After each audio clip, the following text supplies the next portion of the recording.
എന്താ മുത്തായി ഇവിടെ?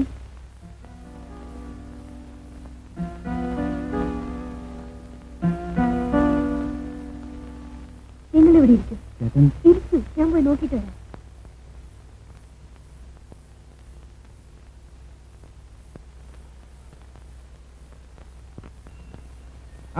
വരണം വരണം വരണം വരണം വരണം.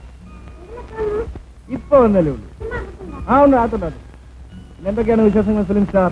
സിനിമാവിനെ എങ്ങനെ ഇരിക്കുന്നു? ഞാൻ അഭിനയിക്കും സാറേ. കഷ്ടം, എന്റെ ചേച്ചിക്ക് ഇത്ര പിടിപാടില്ലാതെ പോയല്ലോ. നിനക്ക് അറിയില്ലെങ്കിൽ ചേച്ചിക്ക് ഒത്തിരി അറിയാം. കുടുംബജീവിതത്തിന്റെ ഗൗരവം എന്നെ പഠിപ്പിച്ചു തന്ന ചേച്ചിയാണ്. അങ്ങനെയല്ല. എങ്ങനെയല്ലെന്ന്? എന്റെ ചേച്ചി ഇത്ര മണ്ടിയായി പോയല്ലോ. പിന്നെ വയ്യാതെയായി തേങ്ങാ കൊല വിധിയും തലയിൽ വെച്ചുകൊണ്ട് ചേച്ചി കിടന്നു. ചേച്ചിയുടെ ഇഷ്ടം. പക്ഷേ ഒരു കുറ്റവും ചെയ്യാത്ത സൗമ്യയുടെയും സന്തോഷിന്റെയും കാര്യമോ? അവരെന്ത് തെറ്റെയ്തു? അവർക്ക് ആരുണ്ട്? ഇങ്ങനെ കടും പിടുത്തം പിടിക്കരുത് ചേച്ചി. ദൈവം പൊറുക്കില്ല. 10 മാസം ചുമന്ന പെറ്റ കുഞ്ഞുങ്ങൾക്ക് വേണ്ടെങ്കിലും ഞാൻ പറയുന്ന ചേച്ചി കേൾക്കണം. വരൂ ചേച്ചി, ഒരു നിമിഷം പോലും ഇനി വൈകരുത്. എല്ലാ തെറ്റുകൾക്കും മാപ്പ് കൊടുക്കണം. മോഹം കഴുകും. നമുക്ക് ഇപ്പൊ തന്നെ പോവാം. എല്ലാ തെറ്റുകളും മറക്കണം, ക്ഷമിക്കണം. സ്നേഹത്തിലൂടെ നമുക്ക് ചേട്ടനെ രക്ഷിക്കാം. വരൂ ചേച്ചി.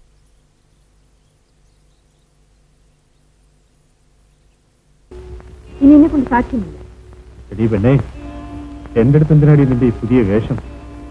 സംസാരിക്കുന്നത് കുറച്ച് മര്യാദയ്ക്ക് വേണം. ഓഹോ, നീ എന്നെ മര്യാദ പഠിപ്പിക്കാൻ പോവുകയായിരിക്കും.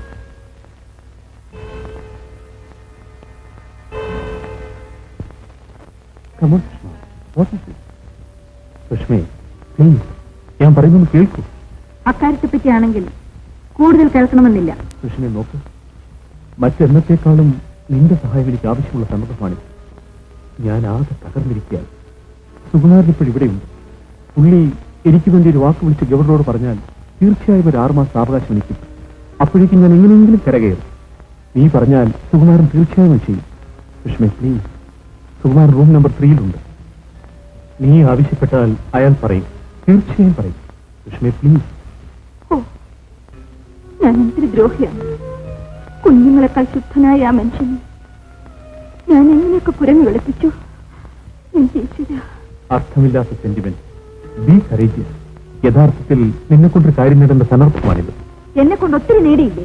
അത്രയും മതി. സുഷ്മി, എന്റെ ഭാവിയെ കുറിച്ച് നിങ്ങൾ എപ്പോഴെങ്കിലും ചിന്തിച്ചിട്ടുണ്ടോ? നീ എന്താ സുഷ്മി ഇങ്ങനെയൊക്കെ സംസാരിക്കുന്നു? നിന്റെ ഭാവിയോ? ഞാൻ നന്നായാൽ നിനക്കൂടിയല്ലേ എന്റെ നേട്ടം? വേണ്ട വേണ്ട, ഞാനിത് ഒത്തിരി കേട്ടതാണ്. മിസ്റ്റർ സഹദേവൻ, നിങ്ങൾക്ക് ഞാൻ ചൂതാട്ടത്തിൽ ഒരു കരു മാത്രമായിരുന്നു. പക്ഷേ നിങ്ങൾ പന്താടിയത് എന്റെ ജീവിതം കൊണ്ടായിരുന്നു. എനിക്കിത് മടുത്തു. ഇനി എനിക്കിതാവില്ല.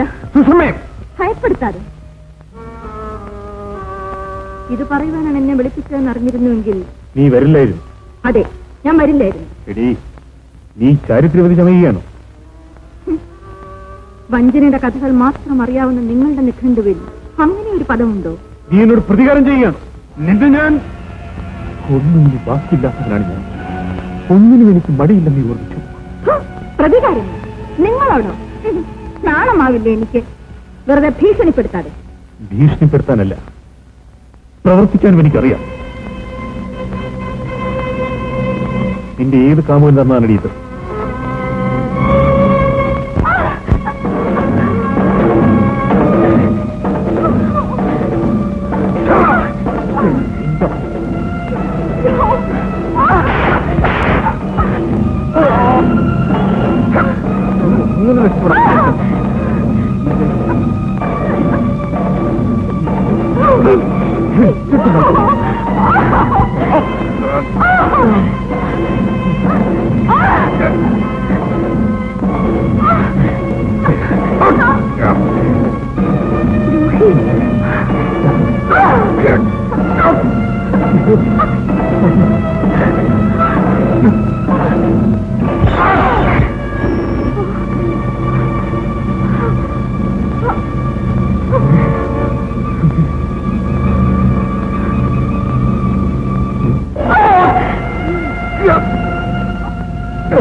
നീ എന്തിനോട് വന്നു?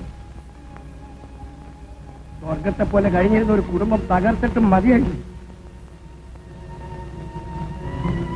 ഇത്തിരി നേരത്തേക്ക് എനിക്കൊരു അഭയം തരും. ഞാൻ അയാളെ കൊന്നു. ആരെ? സഹദേവനെ.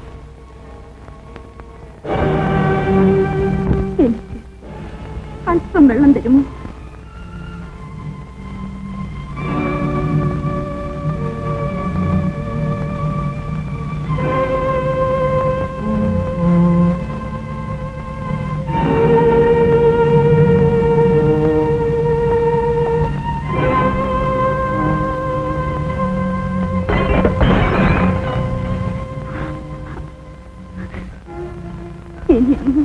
ഒരിക്കലും കുടിക്കരുത്. ഞാനും സഹദേവനും കൂടി സാറിനെ വഞ്ചിക്കുകയായിരുന്നു. ആ മനുഷ്യന് വേണ്ടി ഞാൻ ഒരുപാട് ദ്രോഹങ്ങൾ സാറിനോട് ചെയ്തു. അങ്ങയുടെ എല്ലാ ദുഃഖങ്ങൾക്കും കാരണം ഞാനാണ്. എന്നോട് ക്ഷമിക്കൂ. അയാൾ ഒരുത്തൻ കാരണം ഞാൻ എന്തുമാത്രം പാവം ചെയ്യേണ്ടി വന്നു. എല്ലാം സംഭവിച്ചു. വർഷങ്ങൾക്ക് മുൻപ് ടൈപ്പ് ചെയ്ത ഒരു ഷീറ്റ് കടലാസുമായി ഞാൻ സഹദേവന്റെ മുറിയിൽ കടന്നു ചെന്നപ്പോൾ അയാൾ എന്നെ കയറി പിടിച്ചു. അന്ന് എനിക്ക് ഈ ശക്തിയില്ലാതെ പോയതിൽ ഞാൻ ഇന്ന് ഖേദിക്കുന്നു സാർ.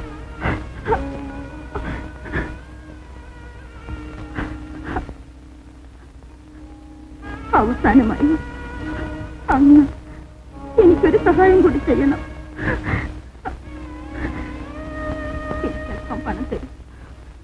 തിരിച്ചു തരില്ല എന്നറിഞ്ഞുകൊണ്ട് ഞാനിവിടെ നിന്ന് എവിടെയെങ്കിലും പോയി ഒളിച്ചുകൊള്ളട്ടെ. ഇല്ലെങ്കിൽ പോലീസിനെ എനിക്ക് ഭയമില്ല. പക്ഷേ തളർവാദം പിടിച്ച് തളർന്നു കിടക്കുന്ന എന്റെ അമ്മ, അന്ധയായ എന്റെ മുത്തശ്ശി, അവരെ ആര് നോക്കും? എന്നെ തേടി ആളുകൾ എത്തും മുമ്പ് ഞാൻ ഓടി രക്ഷപ്പെടട്ടെ. എവിടെയെങ്കിലും പോകുന്നതിന് മുൻപ് അങ്ങയുടെ കാൽക്കൽ വീണ് മാപ്പ് പറയണമെന്നുണ്ടായിരുന്നു. അങ്ങയുടെ ദേവിന് വേണ്ടി യാചിച്ചു നിൽക്കുകയാണ്. തെറ്റിന് തെറ്റുകൊണ്ട് എതിർത്ത് ആര് ഇന്നുവരെ ജീവിച്ചു. ഇനിയെങ്കിലും നീ ഒരു നല്ല ജീവിതം കണ്ടെത്തും. അങ്ങ് സുഷമേ, അങ്ങ് ദൈവമാണ് സാർ.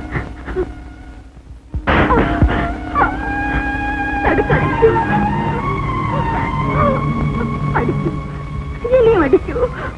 അത്രയെങ്കിലും എന്റെ പാപം കഴുകി തീരട്ടെ. ഈ കാഴ്ച കൂടി കാണാനാണോ നീ എന്നെ വിളിച്ചോണ്ട് വന്നത്? നിനക്ക് തൃപ്തിയായോ? ഞാൻ എന്ത് കാണരുതെന്ന് ആഗ്രഹിച്ചിരുന്നു, അതും ഞാൻ കണ്ടു. എനിക്ക് തൃപ്തിയായി. നിങ്ങൾക്ക് ഇഷ്ടമുള്ള ആരുടെ കൂടെ വേണമെങ്കിലും ജീവിച്ചോളൂ, എനിക്ക് എതിർപ്പില്ല. പക്ഷേ എന്റെ കുഞ്ഞുങ്ങൾ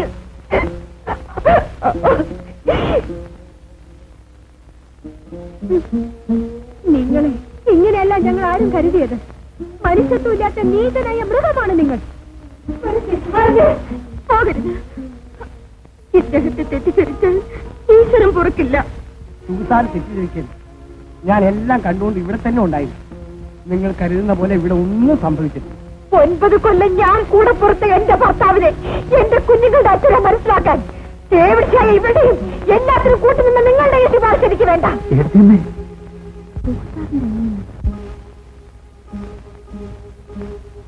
എനിക്ക് മതിയായി അടിയ, എനിക്ക് തൃപ്തിയായി. ശങ്കരേട്ട, തൃപ്തിയായില്ലേ? ഇനി എനിക്ക് പോകാമോ? എടാ സുഖു, നീ എല്ലാവരും കൂടി കാര്യം കുടിക്കാറുണ്ട്. കാര്യമാണ് അല്ല എനിക്ക് കാര്യം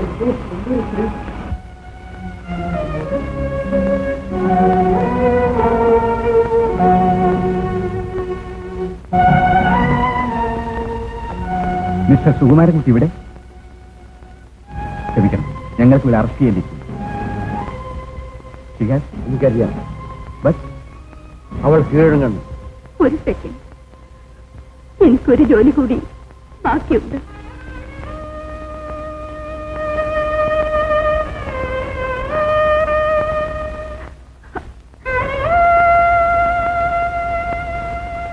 വേണുവേട്ടാ, നിങ്ങൾ ഇദ്ദേഹത്തിന്റെ അനുജനാണെന്ന് ഞാൻ ഒരിക്കലും അറിഞ്ഞിരുന്നില്ല.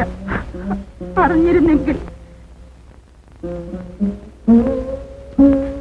വേണുവേട്ടൻ എനിക്ക് തന്ന ഈ നെക്ലസ് അണിയുവാനുള്ള ഭാഗ്യം ഈ പാതയ്ക്ക് ഇനിയില്ല. ഒന്ന് വിശ്വസിക്കൂ, ഞാൻ പിഴച്ചവളാണെങ്കിലും എനിക്കൊരു ഹൃദയമുണ്ട്. ഞാൻ നിങ്ങളോട് പെരുമാറിയത് വിശുദ്ധമായ ഹൃദയത്തോടെയായിരുന്നു. സുനിത എന്ന് പേര് മാറ്റി പറഞ്ഞു എന്നല്ലാതെ ഞാൻ നിങ്ങളോട് ഒരിക്കലും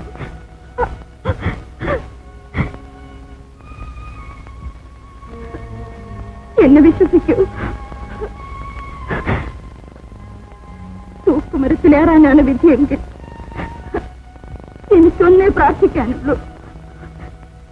ഇനിയൊരു ജന്മമുണ്ടെങ്കിൽ ഞാൻ നിങ്ങളുടേത് മാത്രമായി ജനിക്കണേന്ന്.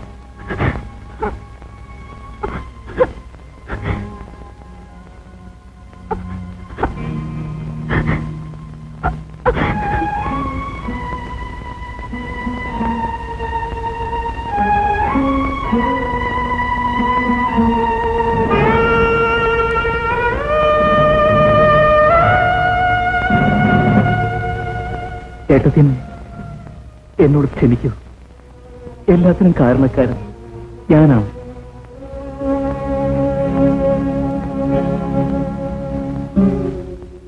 തെറ്റ് ചെയ്തില്ല എന്ന് ഞാൻ പറയുന്നു. തെറ്റ് തിരുത്താൻ ഞാൻ ശ്രമിച്ചു. പക്ഷെ നിങ്ങൾ ആരും സാവകാശം തന്നില്ല. നിങ്ങളെല്ലാം ചേർന്ന് എന്നെ